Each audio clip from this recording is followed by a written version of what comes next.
Good evening बच्चों। आज हम सीखेंगे रासायनिक अभिक्रिया संतुलित करना।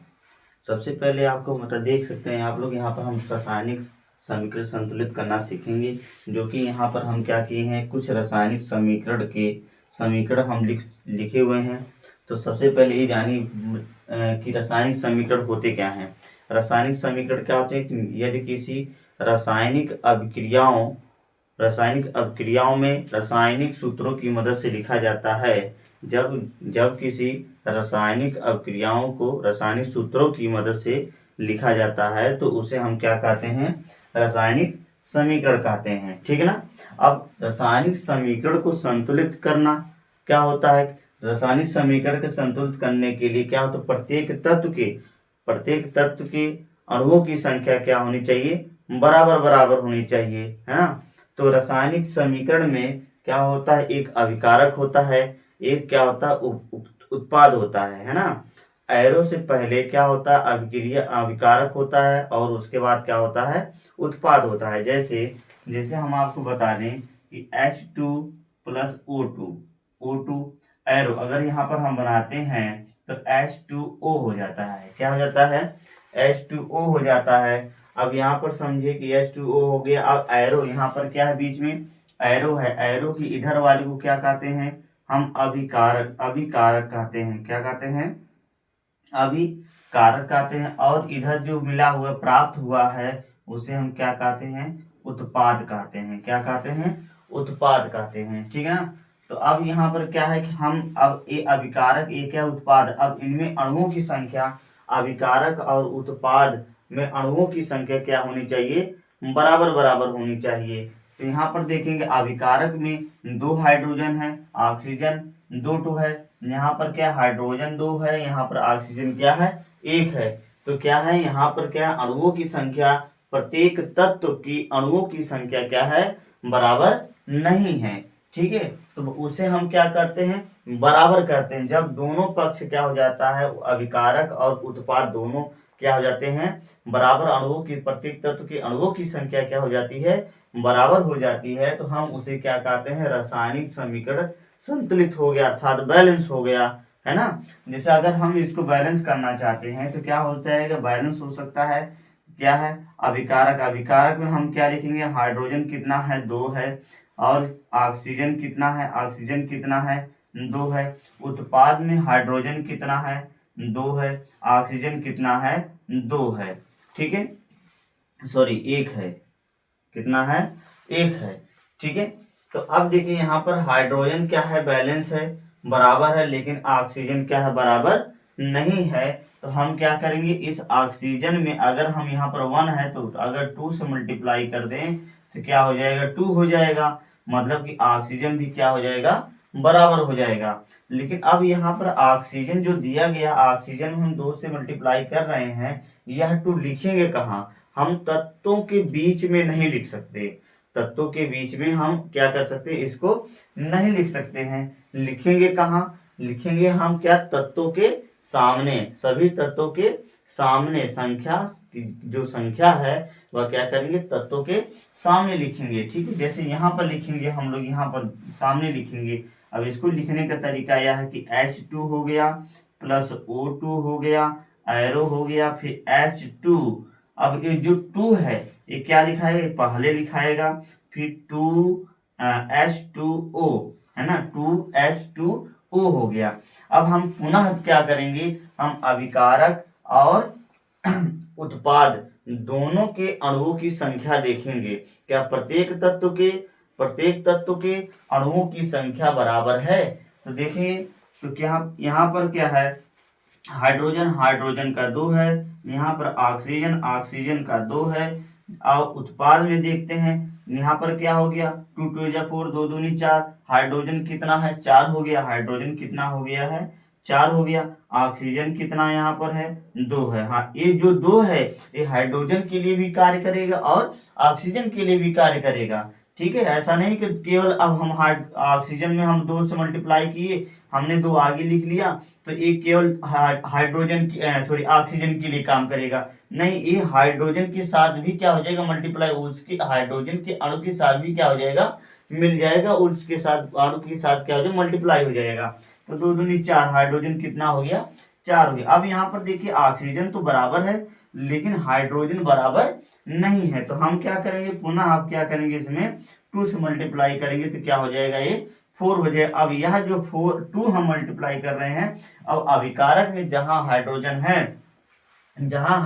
है उसके आगे हम क्या करेंगे, उस तत्व के आगे क्या करेंगे, इस 2 को हम लिखेंगे, है ना। तो यहाँ पर लिखेंगे 2H2 प्लस O2 एरो क्या हो जाएगा, 2H2O। अब काउंट करिए दोनों पक्ष, देखिए क्या बराबर है, 2 दूनी 4, हाइड्रोजन 4 हो गया, यहाँ पर 2 दूनी 4, हाइड्रोजन 4 हो गया, ऑक्सीजन 2 है, दोनों पक्ष क्या हो गया, बराबर हो गया, है ना।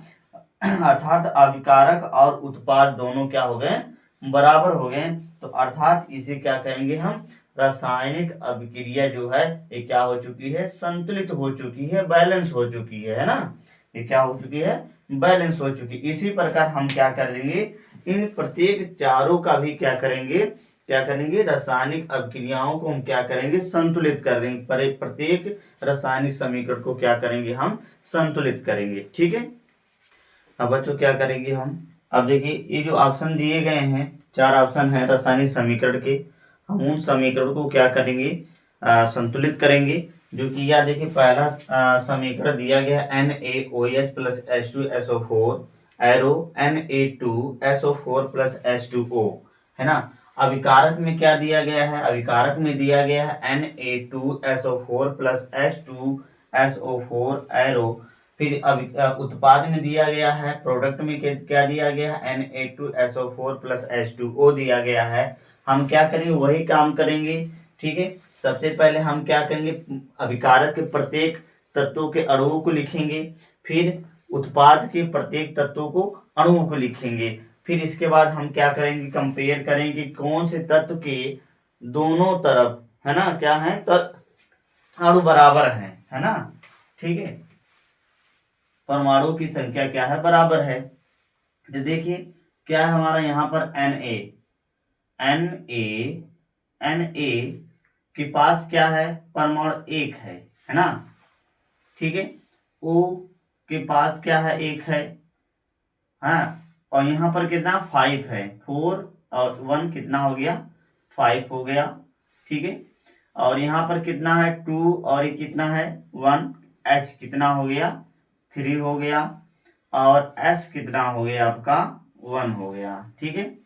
अब इसी प्रकार क्या करें, इसमें देखिए सोडियम का कितना है, 2 है, फिर इसके बाद कितना है यहाँ पर ऑक्सीजन कितना है यहाँ पर 5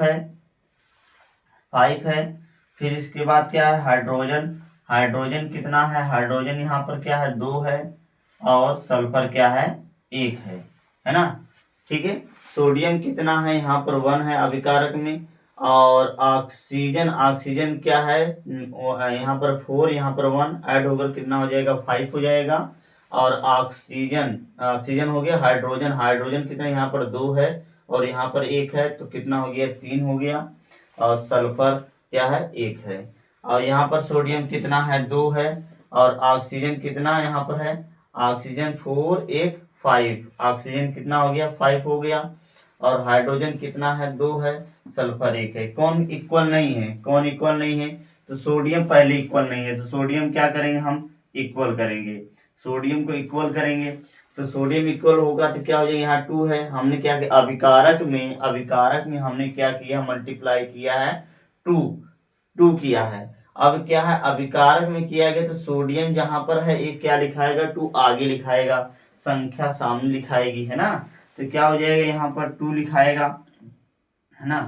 तो लिखिए 2NaOH प्लस H2SO4 एरो कितना हो जाएगा, Na2SO4 प्लस H2O,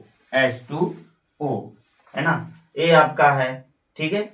अब इसके बाद देखिए यहाँ पर क्या हो गया, सोडियम कितना हो गया यहाँ पर, सोडियम कितना हो गया, 2 हो गया, है ना। अब ऑक्सीजन यहाँ पर कितना हो गया, ऑक्सीजन यहाँ पर 4 है, अब यहाँ पर 2 हो गया, तो 4 2 6 हो गया, यहाँ पर कितना हो गया, 6 हो गया। हाइड्रोजन कितना है, यहाँ पर 2, यहाँ पर 2 है, और यहाँ यहाँ पर 2, दोनों दोनों मिलाकर कितना हो गया, 4 हो गया। हाइड्रोजन कितना हो गया, 4 हो गया, ठीक है। और क्या रह गया, सल्फर, सल्फर कितना हमारा है, सल्फर कितना है, 1 है, ठीक ना।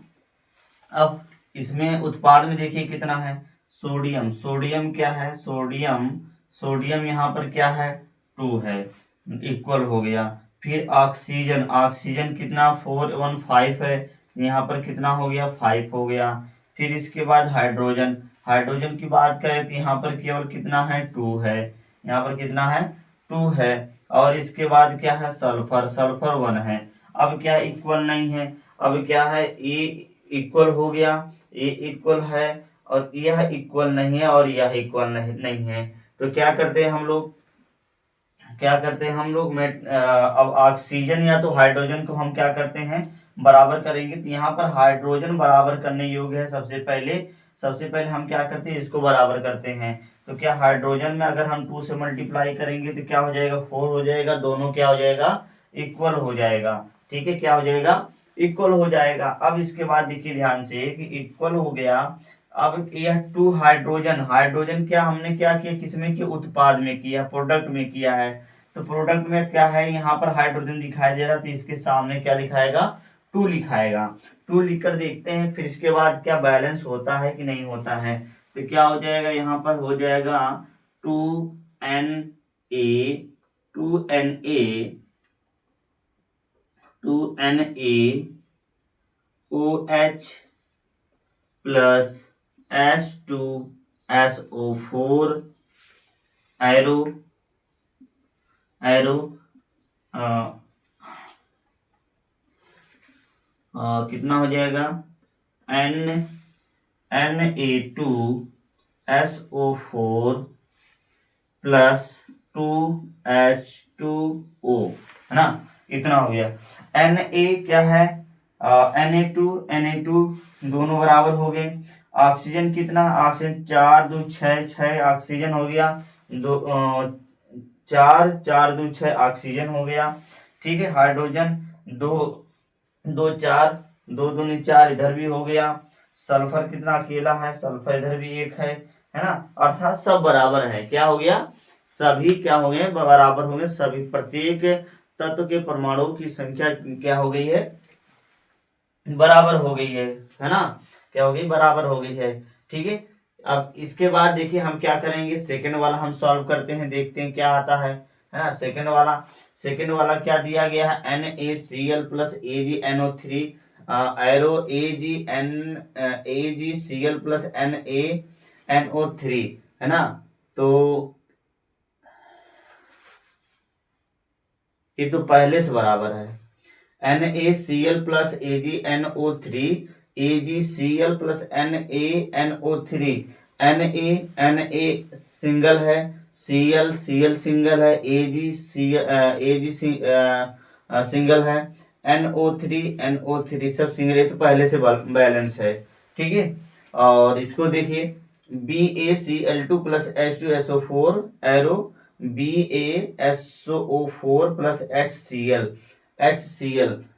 Ba हो गया आपका, हाँ ए बैलेंस नहीं है, इसको बैलेंस कर सकते हैं, है ना, बैलेंस कर लीजिए इसको।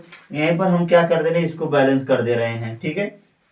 क्या है, BaCl2 प्लस H2SO4 एरो कितना दिया गया है, BaSO4 प्लस HCl दिया गया है ना। अब यहाँ पर देखिए ध्यान से कि Ba क्या है, इधर अभिकारक में 1 है, Cl कितना है, इधर 2 है ना।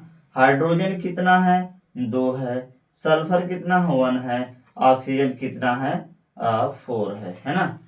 अब इसके बाद इधर देखते हैं, Ba क्या है, 1 है, और Cl कितना है, 1 है, हाइड्रोजन कितना है, 1 है, और सल्फर कितना है 1 है, ऑक्सीजन कितना है 4 है, हैं? तो सब तो बराबर है, ए भी बराबर है, ए भी बराबर है और ए भी बराबर है। अच्छा, HCl बराबर नहीं है ना, मतलब HCl बराबर नहीं है 2, है ना। तो 2 क्या करेंगे, सामने रखेंगे, है ना। तो क्या हो जाएगा BaCl2 plus H2SO4 arrow BaSO4 SO4 हो जाएगा, है ना। SO4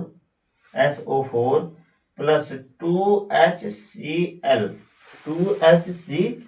हो जाएगा ना। मतलब क्या है, HCl के आगे क्या लग जाएगा, 2 लग जाएगा, तो क्या हो जाएगा, पूरा बैलेंस हो जाएगा। ठीक है, तो बैलेंस करने का सबसे सही तरीका क्या है कि आपको ध्यान देना कि अभिकारक और उत्पाद, अभिकारक के प्रत्येक तत्व और उत्पाद के प्रत्येक तत्व के अणुओं की, परमाणुओं की संख्या क्या है, परमाणु की संख्या क्या हो जाए, बराबर हो जाए। तो क्या हो जाए, बराबर हो जाए, है ना। तो अगर बराबर हो जाता है तो क्या कहलाएगा, संतुलित समीकरण कहलाएगा, संतुलित समीकरण कहलाएगा, अर्थात बैलेंस कहलाएगा। ठीक है। ठीक है, और अब इसके बाद क्या हो गया, ए आपका डी वाला रह जा रहा, डी वाला क्या करेंगे आप करिएगा, होमवर्क आप लोगों के लिए है, नहीं आएगा तो हम नेक्स्ट वाली वीडियो में क्या करेंगे, इसको बता देंगे। ठीक है, और यह वीडियो अगर आप लोगों को अच्छा लगा तो आप लोग लाइक करिए, सब्सक्राइब करिए चैनल को, और आप सभी लोगों का अखिलेश एजुकेशन में स्वागत है। और अगर आप रासायनिक समीकरण के विस्तार वीडियो देखना चाहते हैं तो आप क्या करिए, कमेंट में बताइए कि आप विस्तार वीडियो देखना चाहते हैं, और वीडियो पूरा देखा करिए, तभी आपको समझ में आएगा, इसकी मत किया करिए बीच बीच में। ठीक है, पूरा वीडियो जरूर देखा करिए, क्योंकि बोर्ड परीक्षा के लिए आपके लिए बहुत ही लाभदायक है, बहुत ही महत्वपूर्ण यह वीडियो है। ठीक है, थैंक यू। तो बच्चों ये जो रिएक्शन था नीचे कट गया था, अब यहाँ पर देख लीजिए ध्यान से, इसको क्या है, 2NaOH plus H2SO4 arrow Na2SO4 plus H2H2O, है ना। हमने बैलेंस किया है, तो दोनों क्या है, अभिकारक और उत्पाद क्या हो चुके हैं, बराबर हो चुके हैं। ठीक है, इसको ध्यान से देख लीजिएगा, एक वीडियो में कट गया था, इसको हमने सही कर दिया है। ठीक है। वीडियो आप लोग पूरा स्किप मत किया करिए, पूरा वीडियो देखा करिए, वीडियो देखेंगे तभी समझ में आएगा।